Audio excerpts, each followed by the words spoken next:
Hey, good morning to everybody. Happy Thursday. It's Daryl here. It's bright and freaking early. It's actually a little late. It's 10:04 a.m. here in Connecticut on the East Coast. If you'll probably see I'm already downloading another video about quitting caffeine. So if I'm a little out of sorts in this video, just hang with me.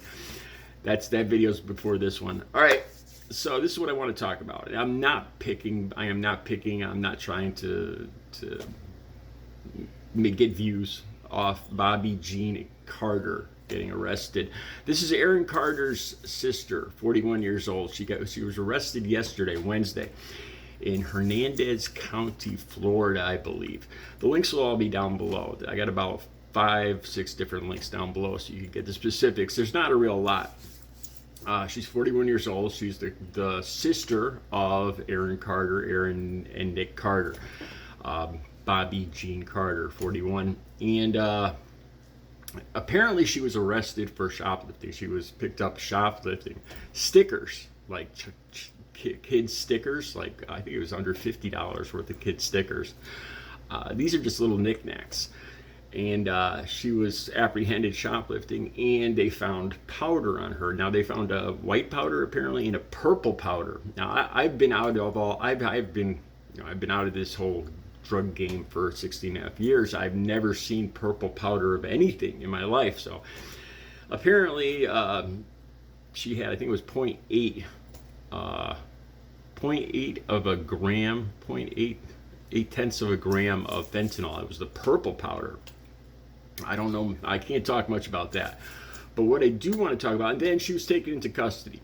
And here's the thing too, she said that she's gonna, now I'm gonna have to, I gotta be careful how I say this. When she was in custody, she said, I'm gonna have to do away with myself. You know, she was talking about committing suicide. So she was put in on a suicide watch. She's being held now still, apparently, as far as I know, on a $500 bail. Now that tells me, $500 bail, at least up here in Connecticut, all you need to put up in cash for a $500 bail is $50. All you need is for someone to put up $50, and usually you can get a bail bondsman to give up the rest. That tells me that either that she has no one. She has no one in her life to count on for $50, or B, the people around her that do have this money think she needs help, and it's best for her to hit bottom and let her stay in jail.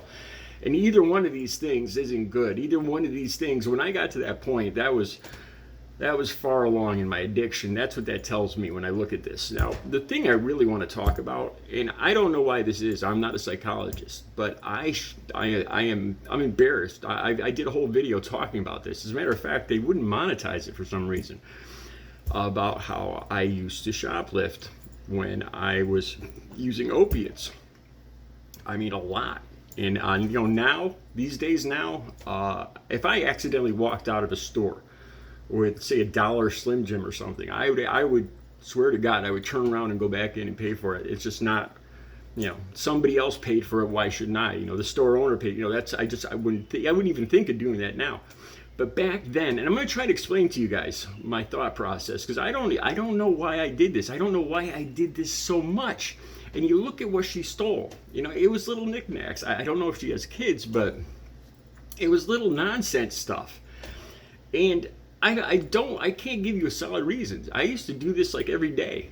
I would get the drugs, and then I would go to stores and do this. And part of it was that I didn't care, that the opiates would do away with any kind of fear. The fear would be stuffed down. That's why I would have no fear of doing this. But there was something else. I'm going to try to explain this to you guys. Every day, because I was addicted, I would have to buy at least a half bundle to a bundle of heroin. That's 5 to 10 bags. And that went from $35 to $70 every single day. That was just to get out of bed. That was just to start my day. So every single day, I would be spending $50 to $100 easy, $35 to $60, and then you had to get gas because my car would always be on E. And I'm going to try to tell you the thought process. I did a video, I think, where I got caught stealing 2 VHS tapes. This is back in the 90s of Seabiscuit. the movie Seabiscuit, 2 tapes. Now, why would you steal 2 tapes? You can only watch one. Why would you steal 2 of them? You know, and it's not like I'd make a big profit off of 2. You know, I can't even tell you why I did this. And I got caught. I did a video not too long ago talking about this. And I went out, the police, they banned me from the store. And the policeman that showed up from Watertown, Connecticut, I went to high school with, which was embarrassing enough. Even though at the time I was embarrassed because I was high.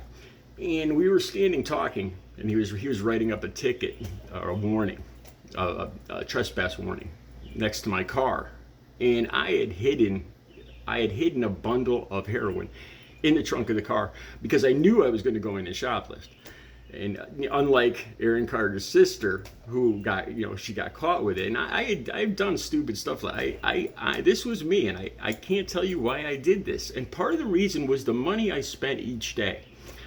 I would steal to try to even out in my mind. This is the only way I can explain it to you guys, because I can't give you a rational explanation, but I did this constantly every day. And I could see this in looking at this news report. I could see myself in her, you know, stealing these little stupid knickknacks, and then plus carrying the drugs with you into the store, knowing you could get caught. You know, it's beyond. There's no rational explanation for it. You know, you're setting yourself up for a big fall. And this is how this is the looking back, trying to put myself back in that position. Some of it was about the money. In my head, a rationale, because I had to spend like at least $50 every day, that if I could steal $50 worth of merchandise, I would somehow be even. You know, I know that doesn't really make sense. That doesn't make sense at all. But that's right now putting myself back in my mind. If I could remember as much as I can of my mindset back then, that's what it was. It was a money thing. It was like, because I knew I was living way beyond, you know, I was spending over $100 every single day. We're talking thousands of dollars a week. And by stealing, it was a way to try to even it out in my mind. Even though these things, I wouldn't sell them.